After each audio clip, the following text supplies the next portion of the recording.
प्रथम, आद्विक और अभव सिमा अपनी घर की छत पर बैठे हुए थे। उनके सामने प्लेट में फ्राइड चिकन और बियर और विस्की की बोतलें थी। आद्विक पीता नहीं था तो उसके लिए कोक थी। अभव सिमा आसमान की तरफ देख रहा था। थोड़ी देर बाद वो अपने हाथ में पहनी हुई अंगूठी की तरफ देखने लगा। तीनों भाई चुप थे। अचानक से अभव सिमा हंस पड़ा। प्रथम बियर पीते हुए उसे हैरानी से देखने लगा। आद्विक भी एक बार के लिए चौंक उठा। आद्विक ने कहा, क्या हुआ, ऐसे क्यों हंस रहा है? अभव सिमा ने कहा, मुझे यकीन नहीं हो रहा कि मेरी एंगेजमेंट हो गई है, वो भी उस लड़की से जिसे मैं आज पहली बार मिला हूं।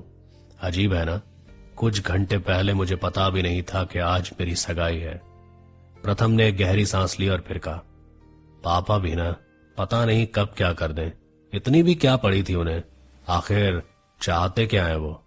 आद्विक ने एकदम से कहा, राणा फैमिली की बर्बादी। दोनों ने आद्विक की तरफ देखा। आद्विक ने कहा, पापा और मित्तल ने पूजा और आद्विक के नाम वो एसआर कंस्ट्रक्शन के शेयर कर दिए। मतलब कि वो चाहते हैं कि आर्य के खिलाफ अब अभव सिमा और पूजा लड़ें। पूजा तो पहले ही बिना किसी वजह से आर्य से चिढ़ती है। अब अभव सिमा को भी मित्तल की तरफ आर्य से हर मीटिंग में लड़ना होगा। प्रथम ने हैरानी से देखा और फिर कहा, क्यों? आद्विक ने कहा, क्योंकि पापा ऐसा चाहते हैं। प्रथम ने अभव सिमा की तरफ देखा और फिर कहा, तू कभी कुछ कहता क्यों नहीं उनसे? जो वो बोलते हैं तू वो करता जाता है। अभव सिमा ने गहरी सांस ली और फिर कहा, मैं आज दिल से चाहता था कि उन्हें मना कर दूं, पहली बार।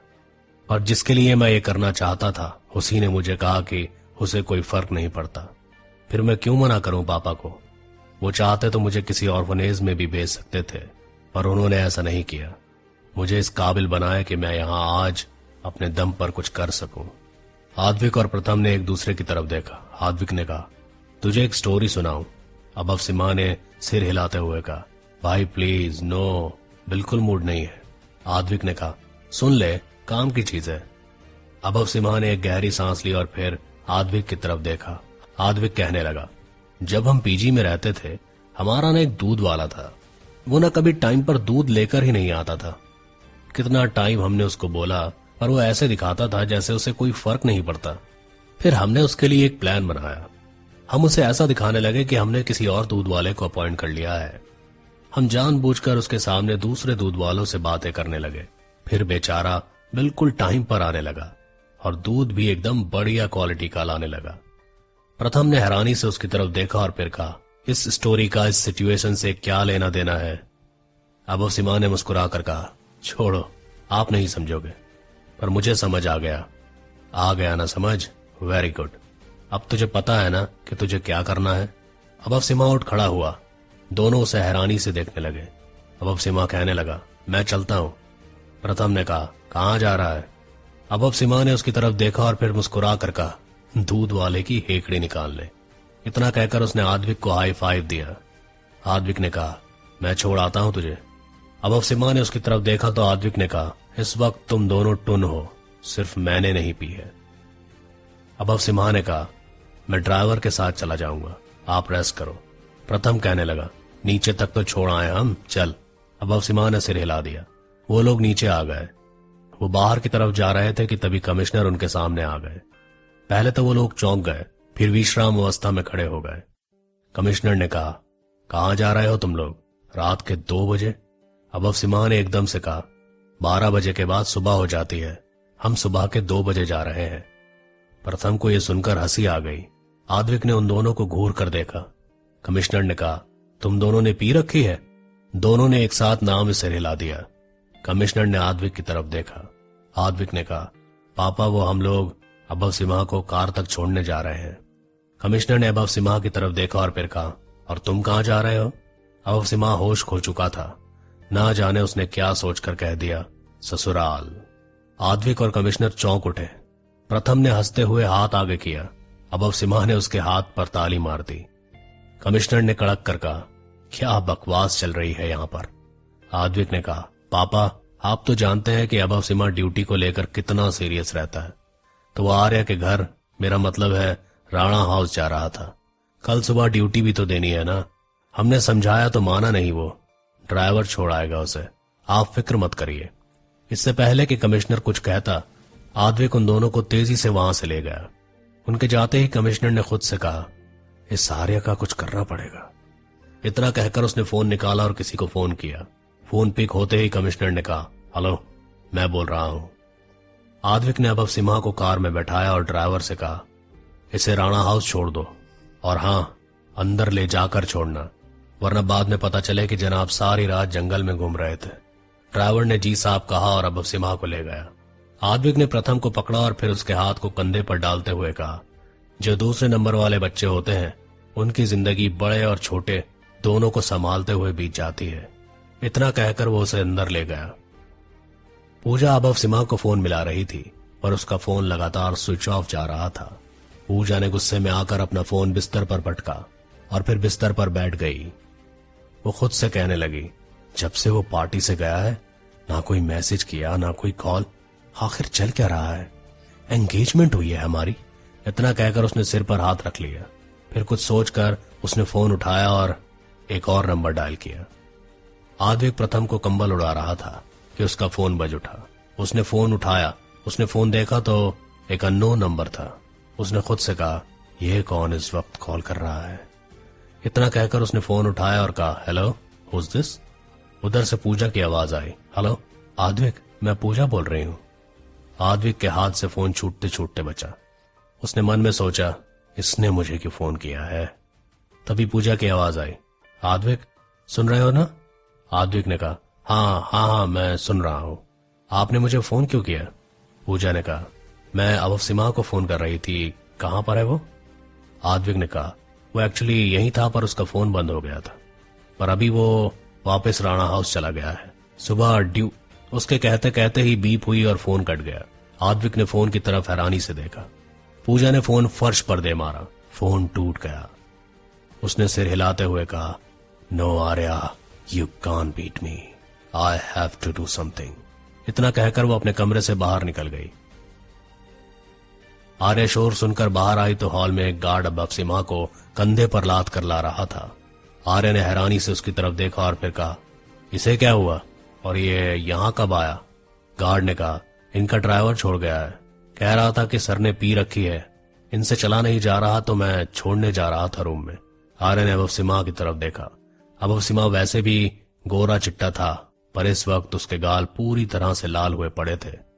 आर्या ने कहा, ठीक है, इसे रूम में छोड़ दो तुम। गार्ड ने सिर हिलाया और फिर अभव सिम्हा को लेकर रूम की तरफ चला गया। आर्या पानी की बोतल लेकर आई तो गार्ड अभव सिम्हा को लिटाने की कोशिश कर रहा था। आर्या ने कहा, तुम जाओ, मैं देख लूंगी। गार्ड ने सिर झुकाया और चला गया।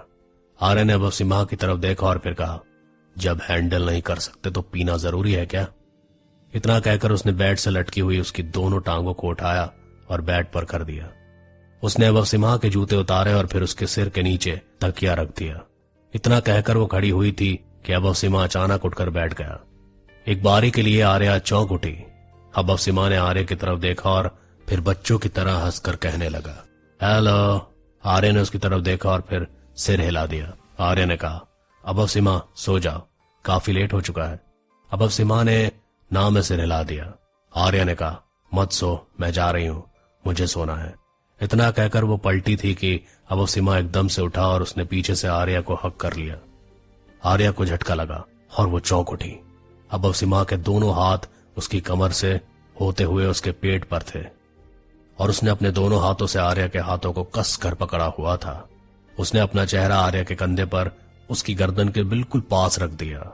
अभव सिम्हा का चेहरा एकदम गर्म था और उसका सेक आर्या की गर्दन साफ महसूस कर रही थी। आर्या की धड़कन इस वक्त स्प्रिंट कर रही थी। उसका दिल जोर जोर से धड़क रहा था। आर्या ने धीरे से कहा, अभव। अभव सिम्हा ने कहा, 5 minutes, stay like this, only for 5 minutes। अभव Simha ने जब कहा था तो उसकी सांसें आर्या के कानों से टकरा गई थी। आर्या ने आंखें बंद कर ली। अभव सिम्हा ने अपने हाथों की पकड़ और मजबूत करते हुए कहा, तुम्हारा दिल। आर्या ने आंखें खोल दी।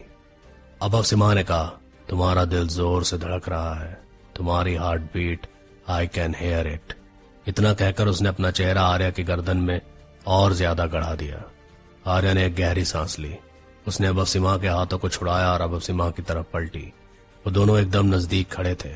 अभव सिम्हा ने एकदम से बच्चों की तरह कहा, तुम बहुत जिद्दी हो, तुम्हें फर्क पड़ता है, फिर भी तुमने झूठ बोला। लायर। आर्य ने उसके कंधे पर हाथ रखा और कहा, सो जा अभव, प्लीज। अभव ने कहा, एक शर्त पर। आर्य ने उसकी तरफ देखा और उसने कहा, तुम दोबारा मुझसे झूठ नहीं कहोगी तो। आर्य ने एक गहरी सांस ली और फिर कहा, नहीं कहूंगी, पक्का। अब सो जाओ। अभव सिम्हा ने उसकी तरफ देखा।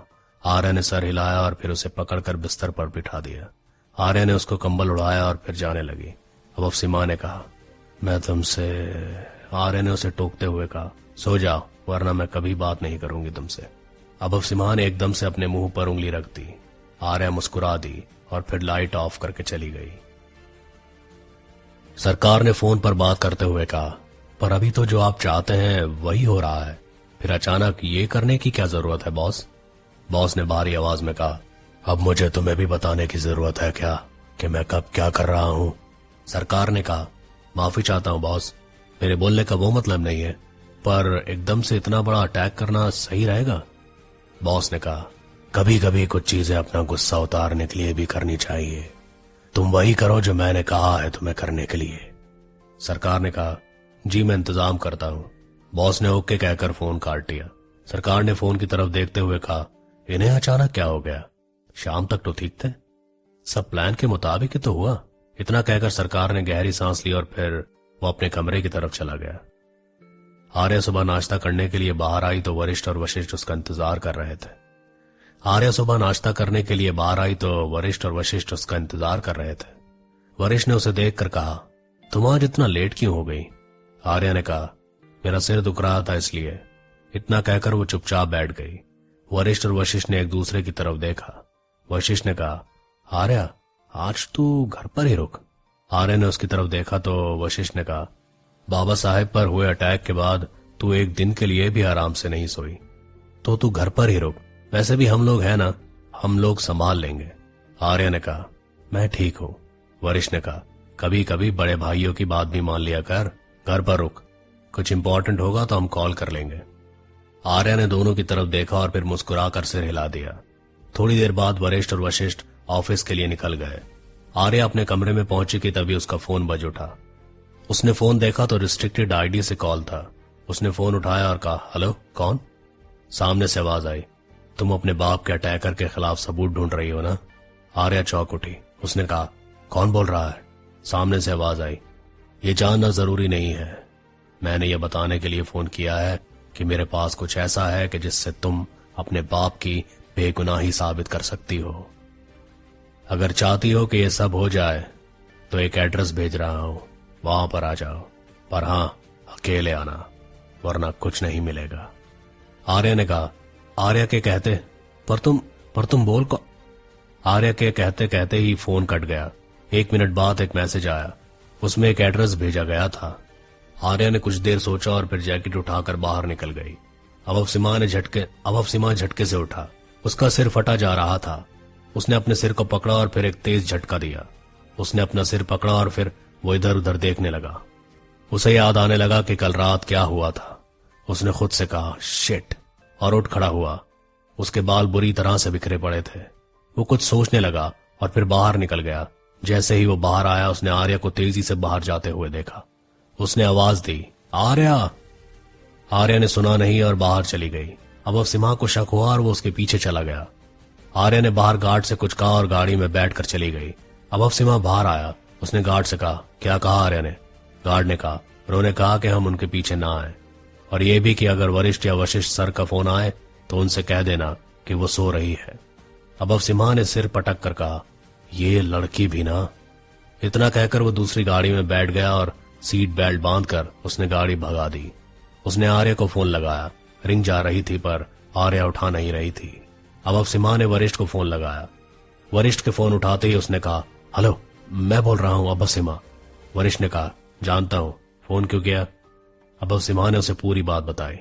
वरिष्ठ ने पूरी बात सुनकर कहा, ये लड़की पागल हो चुकी है, मैं उसे फोन करता हूं, रुको तुम। अभव सिम्हा ने कहा, कोई फायदा नहीं, वो नहीं उठाएगी। पर क्या तुम उसका फोन ट्रेस कर सकते हो? वरिष्ठ ने कहा, हाँ मैं कर सकता हूं। अभव सिम्हा ने कहा, ठीक है, करो और बताओ मुझे कहां पर है वो, मैं रास्ते में ही हूं। वरिष्ठ और वशिष्ठ ने अदिति की मदद से आर्या के फोन को ट्रेस किया। वरिष्ठ ने अभव सीमा से कहा, वो शहर के बाहर जा रही है। वशिष्ठ ने कहा, पर वो उस तरफ क्यों जा रही है, वहां पर क्या है? तभी अदिति ने लैपटॉप की तरफ देखते हुए कहा, शिट। दोनों भाइयों ने उसकी तरफ देखा। अदिति ने कहा, आर्या ने फोन ऑफ कर लिया, डैम इट। कहते हुए अभव सीमा ने अपना हाथ स्टीयरिंग पर दे मारा। आर्या शहर के बाहर निकल गई। जिस एड्रेस पर उसे बुलाया गया था वो एक पुरानी बिल्डिंग थी। आर्या 3 घंटे बाद वहां पहुंच गई। वो कार से बाहर निकल गई। उसने बिल्डिंग की तरफ देखा और अंदर चली गई। आर्या अंदर पहुंची तो वहां अंधेरा था। कहीं कहीं से पानी टपक रहा था। आर्या स्टेयर्स चढ़ने लगी। वो दूसरी मंजिल पर पहुंची। आर्या इधर उधर देखते हुए चल रही थी। उसने जोर से चिल्लाकर कहा, कोई है? किसी की आवाज नहीं आई। तभी अचानक आर्या के पीछे से कोई तेजी से गया। आर्या ने पलट कर देखा तो वहां पर कोई नहीं था। आर्या आगे बढ़ गई। आर्या ने एकदम से फिर से कहा, कोई है क्या? हेलो? किसी की आवाज नहीं आई। अंधेरे में एक साया आर्या की हरकतों को देख रहा था। आर्या दूसरी तरफ गैलरी में मुड़ गई। वो साया बाहर आया तो वो वही था जिसने एलिवेटर में उस आदमी को मारने की कोशिश की थी और आर्या के घर घुसा था। उसने ब्लैक कलर के कपड़ों के साथ ब्लैक कलर की कैप और ब्लैक कलर का मास्क पहना हुआ था। उसने काले रंग के जूते पहने थे। वो लापरवाही से जेबों में हाथ डालकर आर्या के पीछे जाने लगा। आर्या एक पुराने से कमरे के पास पहुंच गई। वो दूसरी तरफ मुड़ने लगी कि तभी पीछे से एक हाथ आया और उसने आर्या के मुंह को दबोचकर उसे एक कोने में खींच लिया। आर्या जोर से दीवार के साथ लग गई। उसने सामने देखा तो वो चौंक उठी। उसकी आंखें बड़ी हो गईं। उसके ठीक सामने अभव सिम्हा खड़ा था। उसके बिल्कुल नजदीक, उनके चेहरों में बस कुछ इंच का ही फासला था। अभव सिम्हा का एक हाथ आर्या के मुंह पर और दूसरा हाथ उसकी कमर पर था। आर्या हिली तो अभव सिम्हा ने उसे और कसकर पकड़ लिया और फिर कहा, श्श्श। आर्या ने उसकी तरफ देखा। अभव सिम्हा ने अपना चेहरा उसके बिल्कुल पास ला दिया। आर्या ने आंखें बंद कर ली। अभव सिम्हा ने उसके कानों में बिल्कुल हल्के से कहा, that elevator guy, I saw him, he is here.